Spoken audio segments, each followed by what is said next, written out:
नमस्कार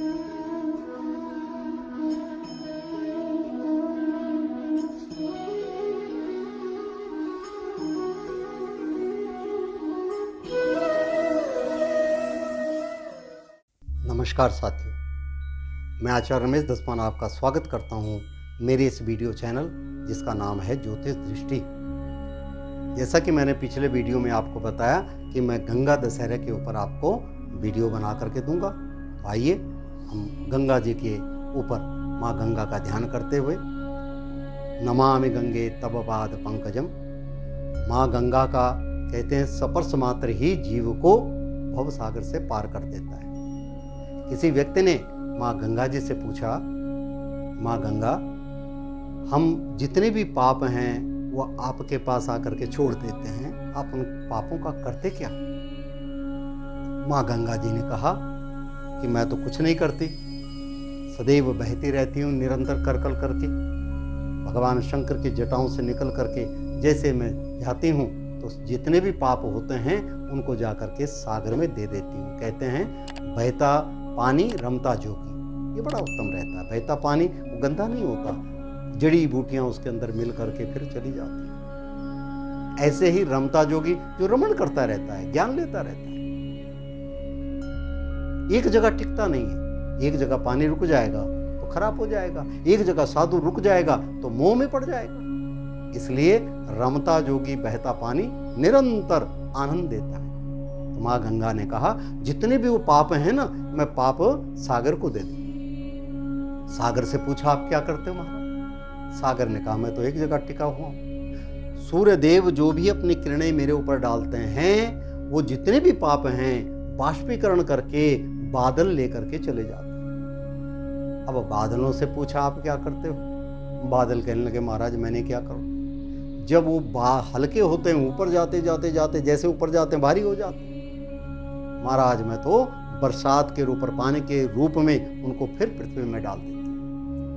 पृथ्वी माता ने कहा, पूछा कि आप क्या करते हो? तो पृथ्वी माता ने कहा मैंने क्या करना है, जो भी वनस्पति फल फूल आप मेरे पे उत्पन्न करते हो उसी जल के द्वारा सिंचित हो जाता है। तो मित्रों, जैसा खाए अन्न वैसा बने मन। इसलिए उचित अन्न उचित प्रयास करें। अन्न स्वादिष्ट हो, अन्न सुभस हो, अन्न सुपच हो, और अन्न वो हो जो आपको शुभदायक रखे, शरीर को सेहतमंद रखे। इसलिए मैं तो अपने विचारों को आपके समक्ष रखूंगा, भले कोई बुरा माने या भला माने। शुद्ध शाकाहारी बनो, शाक सब्जी फल फूल खाइए। भगवान ने आपके दांत, आपका हाथ, आपके सब चीज उसी प्रकार के बनाए। शाकाहारी व्यक्ति सतम जीवेत 100 वर्षेन, कई वर्ष तक निरोगी काया के साथ में जीवन यापन करता है। इसलिए शाकाहारी बनो और अपने बाल गोपालों को भी शाकाहारी बनाइए। भगवान की कृपा से आपकी सफलता रहेगी। आइए गंगा दशहरे के ऊपर चलते हैं। गंगा दशहरा ज्येष्ठ सुदी दशमी को मनाया जाता है, यानी ज्येष्ठ सुदी का अर्थ होता है शुक्ल पक्ष। यह इस बार जून 16 तारीख को मनाया जाएगा। इसी दिन नदियों में श्रेष्ठ नदियां, सबसे उत्तम नदी जो है गंगा जी को माना गया है। श्रेष्ठ गंगा जी भागीरथ की तपस्या द्वारा स्वर्गलोक से पृथ्वी का अवतीर्ण हुई थी। राजा सगर के 60,000 पुत्रों को कपिल मुनि के कोप के द्वारा भस्म कर दिया गया। और सगर महाराज जी के कुल में राजा भगीरथ हुए। कई राजाओं ने तपस्या की, यही रघुवंश चला आ रहा है। राजा भगीरथ जब हुए, घनघोर तपस्या की इन्होंने, ब्रह्मा जी प्रसन्न हुए। ब्रह्मा जी ने कहा कहो क्या कहते? महाराज मेरे ज्येष्ठ, मेरे श्रेष्ठ जो हैं वो प्रेत योनि में पड़े हुए हैं, भस्म हो रखे हैं, उनको ब्रह्मलोक जाना है, तो कोई ऐसा निदान करो। ब्रह्मा जी ने कहा कि आप जो है विष्णु भगवान की आराधना करें। विष्णु भगवान की आराधना की गई, क्योंकि ब्रह्मा जी के कमंडलों के द्वारा गंगा जी का अवतरण हुआ। और कहाँ? नारायण के चरणों में।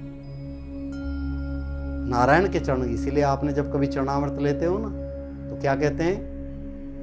अकाल मृत्यु हरणम सर्व व्याधि विनाशनम वैष्णव पादुक्तम जलम पित्वा पुनर्जन्म न विद्यते। यानी नारायण के चरणों से छू करके जब गई तो ब्रह्मा जी ने कहा कि देखिए इसका वेग बहुत है। गंगा जी को भी अहंकार था, मेरा तेज बहुत है, ऐसा ना हो मैं ऊपर से आऊं और पाताल में चली जाऊं। तो राजा भगीरथी जी कहने लगे महाराज बड़ी मुश्किल हो जाएगी, क्या करें। भगवान शंकर की आराधना की गई। भगवान शंकर जी ने कहा ठीक है, आप इसका अवतरण मेरे इसमें करो। और माँ गंगा भगवान शंकर की जटाओं में समा गई। ढूंढते ढूंढते कई वर्ष बीत गए, लेकिन गंगा जी का जो अहंकार था उसका ये कि मेरा वेग इतना तेज है, वो तो भगवान शंकर जी के भोलेनाथ जी की जटाओं से बाहर निकल ही नहीं रही। इसीलिए ज्येष्ठ शुक्ल दशमी को सोमवार तथा हस्त नक्षत्र होने पर यह तिथि घोर पापों को नष्ट करने वाली मानी गई है।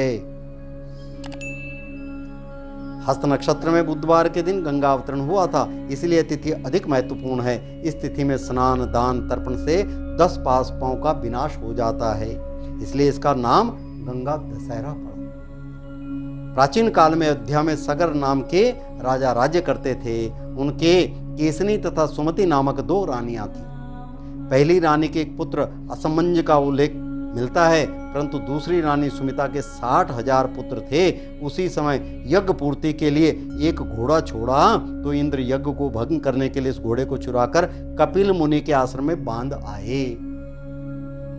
राजा ने उसे खोजने के लिए अपने 60,000 पुत्रों को भेजा। खोजते खोजते हुए कपिल मुनि के आश्रम में पहुंचे तथा समाधि में लीन मुनि को क्रोधाग्नि में उनकी यानी समाधि को तोड़ करके कोई अपकटु शब्द कहे, कुवचन बोले। किनको? संत जी को, जो समाधि में कपिल मुनि बैठे थे उनको कई कठोर वचन कहे, जिसके द्वारा उनको क्रोधाग्नि से जलकर भस्म हो गए।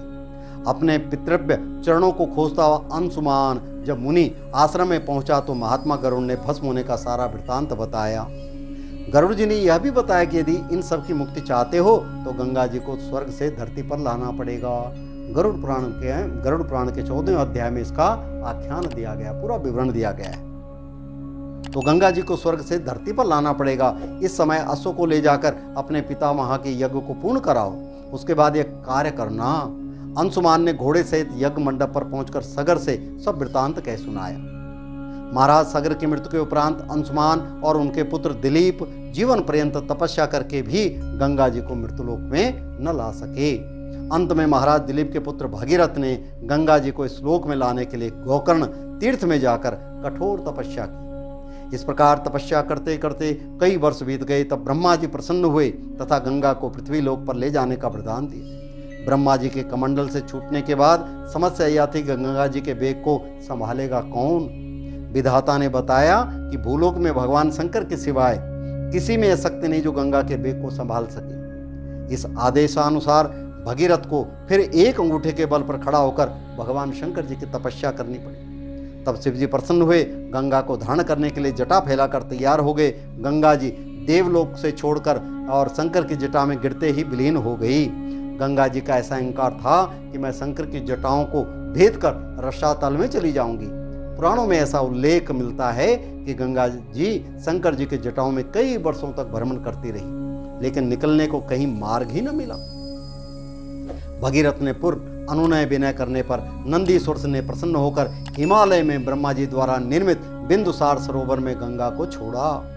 उस समय इनकी 7 धाराएं हो गई। आगे आगे भगीरथ दिव्य रथ पर चल रहे थे और पीछे पीछे 7वीं धारा गंगा की ओर चल रही थी। कहते हैं गौकर्ण गौमुख जहाँ पे है वहाँ पर तप करके माँ गंगा भी तपस्या करती रही। भगवान शंकर से वो अहंकार का ये स्वरूप जो था उसके लिए तपस्या की, और आज भी 2 बूंदे तप करके वहाँ गिरती है। उस धारा को लेकर के धरातल पर गंगा जी के आते ही हाहाकार मच गया। जिस रास्ते से गंगा जी जा रही थी उसी मार्ग में ऋषिराज जन्हू का आश्रम तथा तपस्या स्थल पड़ता था। तपस्या आदि में विघ्न समझकर वे गंगा जी को पी गए और फिर देवताओं की प्रशंसा तथा प्रार्थना करने पर उन्हें पुनः जांग से निकाल दिया। तभी से यह जो पुत्री यानी जानवी कहलाई। गंगा जी के देखो नाम कितने पढ़ते चले गए। भगीरथी जी उनको लेके आए और जो ऋषि ने उनको अपने समाश्रित कर लिया और फिर अपनी जंगा से निकाला तो जो पुत्री या जाह्नवी कहलाई। इस प्रकार अनेक स्थलों पर तरन तारण करती जाह्नवी ने कपिल मुनि के आश्रम में पहुंचकर सगर के 60,000 पुत्रों के भस्म अवशेष को उतार कर मुक्त किया। उसी समय ब्रह्मा जी ने प्रकट होकर भगीरथ के कठिन तप तथा सगर के 60,000 पुत्रों के अमर होने का वर दिया। तदंतर यह घोषित किया कि तुम्हारे ही नाम पर गंगा जी का नाम भगीरथ पड़ेगा। अब तुम अयोध्या में जाकर राजकाज करो। ऐसा कहकर ब्रह्मा जी अंतर ध्यान हो गए और इस वरदान से भगीरथ को पुत्र लाभ हुआ तथा सुखपूर्वक राज्य भोग कर परलोक गमन किया। गंगा जी को यह वरदान भी प्राप्त था, जिस प्रकार से राजा सगर के 60,000 पुत्रों को आपने मुक्त किया और ब्रह्मलोक का पार्पण किया, उसी प्रकार से जो भी जीव गंगा जी में अपने शरीर के संचित करेगा वह भव सागर से पार हो जाएगा। इसीलिए हमारे वैदिक रूप में सनातन धर्म में यह प्रथा चली आ रही है, जहाँ जहाँ नदियाँ नज़दीक हैं अस्थि अर्थात जिनको हम फूल कहते हैं गंगा जी को समर्पित करते हैं। कहते हैं माँ गंगा जी उन समर्पित अस्थियों को पुनः जितने उनके पाप हैं उनको शुद्ध करके और पुनः भव सागर से पार करती है। इसीलिए गंगा जल आपने देखा होगा और मैं साक्षात प्रमाण भी इसका देता हूँ। मेरे जीवन के अंदर भी ये काल गुजरा, कई प्रकार के आदि व्याधि जो जीव रहते हैं उनको कह देते हैं आप गंगा जी में स्नान करके आ जाइए। 5 बार 7 बार स्नान करके आओ, भगवान की कृपा से आपके सभी प्रकार के पापों का समावेश हो जाएगा, नष्ट हो जाएंगे। इसलिए जीवन के अंदर जहाँ कहीं भी पवित्र नदियाँ हो उनको ध्यान करके, हाँ ये जरूर ध्यान दीजिएगा इन नदियों को अपवित्र मत करें।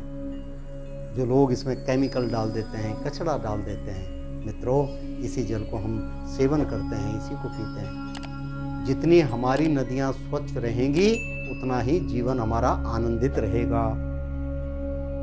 इसलिए जीवन के अंदर ये ध्यान रखना, जितनी पवित्रता आपके मन के अंदर है, जितनी पवित्रता आपके नदियों के अंदर है, जितनी पवित्रता आपके जल में, अन्न में, धन में है, उतनी पवित्रता आपके जीवन में भी बनती चली जाएगी। इन्हीं विचारों के साथ, इन्हीं शब्दों के साथ मैं अपनी वाणी को विराम देता हूँ। नए विचारों के साथ आपके समक्ष आऊँगा। तब तक के लिए नमस्कार। बोलो गंगा माता की जय।